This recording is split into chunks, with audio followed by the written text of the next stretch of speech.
చందమామ కథలు. రాక్షసుడి బేరం.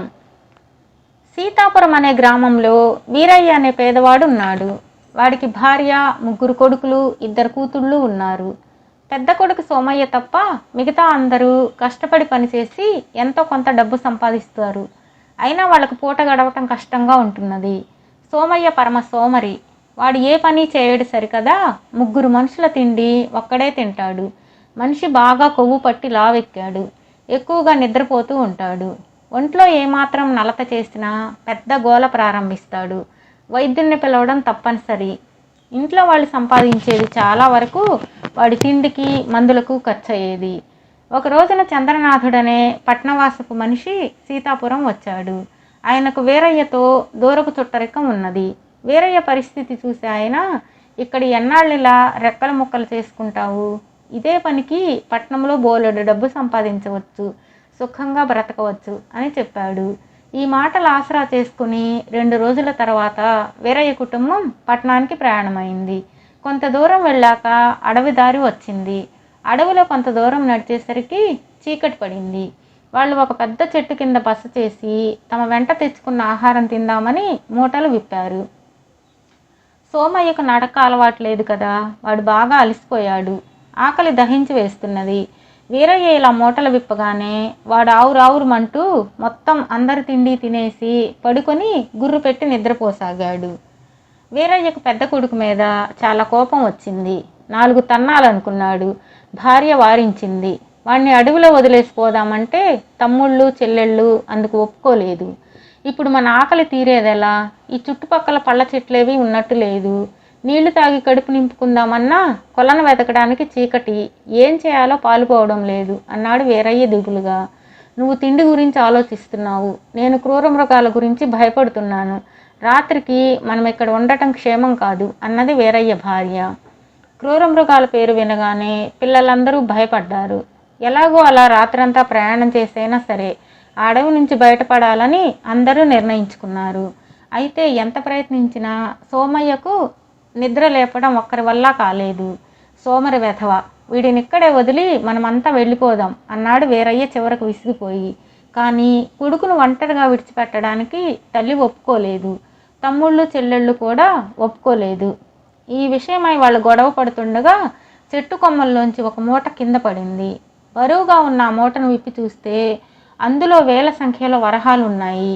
ఈ డబ్బుతో సీతాపురం వెళ్ళి ఎకరాలకి ఎకరాలు పొలం కొనుక్కొని హాయిగా బ్రతకవచ్చు అన్నాడు వీరయ్య. కానీ ఈ డబ్బెవరితో మరి?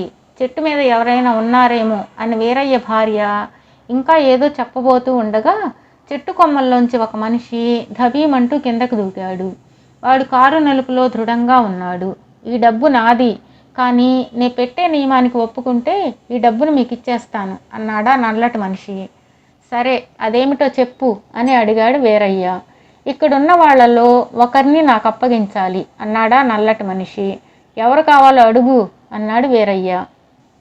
నల్లటి మనిషి సోమయ్యను ఎన్నుకున్నాడు. నేరక ఈ సోమరిపోతును ఎన్నుకున్నాడు.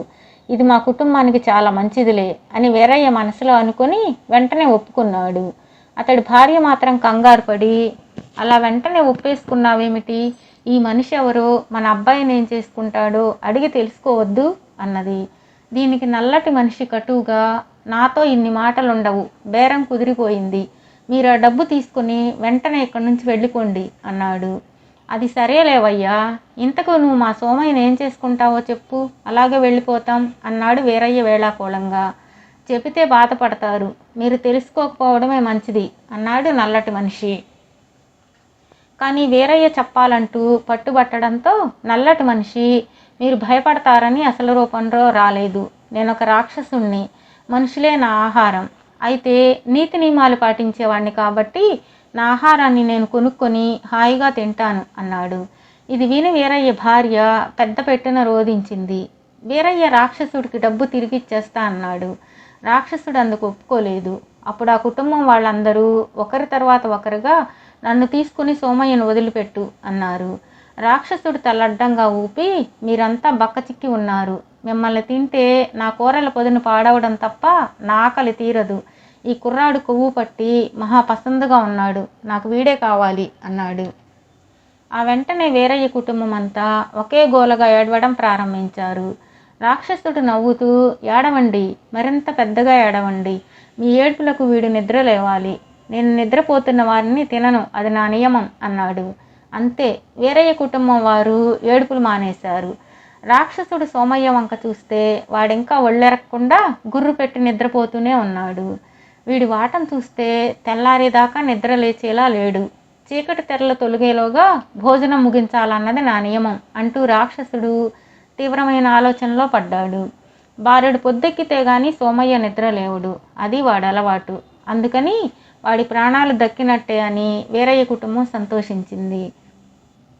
అయితే రాక్షసుడు తన ప్రయత్నాలు మానలేదు. వాడు అడవిలోకి వెళ్ళి 4 ఏనుగులను రెచ్చగొట్టి అక్కడికి తీసుకువచ్చాడు. అవి పెద్దగా ఘీంకరిస్తూ చెట్టు చుట్టూ తిరిగాయి. అయినా సోమయ్య నిద్ర లేవలేదు. రాక్షసుడు మరొకసారి అడవిలోకి వెళ్ళి 2 సింహాలను పట్టుకువచ్చి వాటి తోకలను మెలిపెట్టసాగాడు. బాధను ఓర్చుకోలేక అవి అడవి దద్దరిల్లేలా గర్జించసాగాయి. అయినా సోమయ్య కదలలేదు, మెదల్లేదు. ఇది పని కాదని వాడు 2 అడవి పిల్లులను పట్టుకువచ్చి వాటిని సోమయ్య పక్కన ఉంచి వాటి మధ్య పోరాటం పెట్టాడు. వాటి వికృత స్వరాలతో సోమయ్య గుర్రు కూడా కలిసిపోయింది. చివరకు రాక్షసుడు తనే అసలు రూపం ధరించి జబ్బలు చరుచుకుంటూ కుప్పిగంతులు వేస్తూ పెడబొబ్బలు పెట్టాడు. సోమయ్య చెలించనే లేదు. చూస్తుండగానే తెల్లవారింది. రాక్షసుడు మనిషి రూపం ధరించి వీరయ్యతో, మీరు మీ గ్రామం వెళ్ళండి, 7 ఏడాది తర్వాత మీ ఇంటికి వస్తాను, అప్పుడు ఈ నిద్రపోతున్న నాకు అప్పచెప్పండి, అలా చేయకపోతే అప్పుడు నా డబ్బు నాకు తిరిగి ఇవ్వాలి అన్నాడు. అంతకాలం గడువెందుకు, నీ డబ్బు ఇప్పుడే తీసుకో అన్నది వీరయ్య భార్య ఏడుస్తూ. ఆహా, అలా కుదరనే కుదరదు, ఒకసారి బేరం అంటూ కుదిరిపోయాక ఆ తర్వాత ఏమి చేయాలో శాసించేది నేను, మీరు కాదు అని రాక్షసుడు అక్కడి నుంచి వెళ్ళిపోయాడు. ఆ తర్వాత కాసేపటికి సోమయ్య నిద్ర లేచాడు. తల్లి వాడికి జరిగిందంతా చెప్పి, కొంతకాలం పాటు నువ్వెక్కడైనా ఉండి 7 ఏడాది గడిచాకరా అన్నది.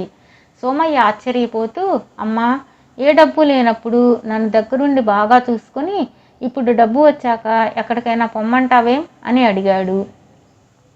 నువ్వు దగ్గరుంటే డబ్బు కూడబెట్టడం మా వల్ల కాదు, రాక్షసు డబ్బులోంచి ఖర్చు చేయవలసి వస్తుంది, అప్పుడు చిక్కుల్లో పడతాం. డబ్బు మనదంటూ కూడబెట్టకపోతే నిన్ను మేము దక్కించుకోలేము, అందుకని కొన్నాళ్ళు నువ్వెక్కడో అక్కడ తిరిగిరా, ఈ లోపల డబ్బు దాచి రాక్షసుడి బెడద వదిలించుకుంటాం, అప్పుడు మనం కలిసి ఉండవచ్చు అన్నది సోమయ్య తల్లి బతిమాలుతూ. కానీ సోమయ్య తల్లి మాటలు వినలేదు. వాడి తల్లిదండ్రులతో పాటే ఉంటూ సోమర్తనాన్ని విడిచిపెట్టి కష్టపడి పనిచేయసాగాడు. దానితో వాడికి తిండి యావ తగ్గిపోయింది. అటు తిండి తగ్గి ఇటు శరీర శ్రమ చేయడంతో వాడు కూడా శరీరంలో కొవ్వు తగ్గి మిగతా వాళ్ళలా సన్నబడ్డాడు. 7 ఏడాది తర్వాత వచ్చిన రాక్షసుడు సోమయ్యను చూసి, వీడేనా వాడు అంటూ చేదరించుకొని తన డబ్బు తాను తీసుకువెళ్ళాడు. రాక్షసుడు బేరం తమకు అన్ని విధాలా కలిసి వచ్చిందని వీరయ్య కుటుంబం వాళ్ళు సంతోషించారు.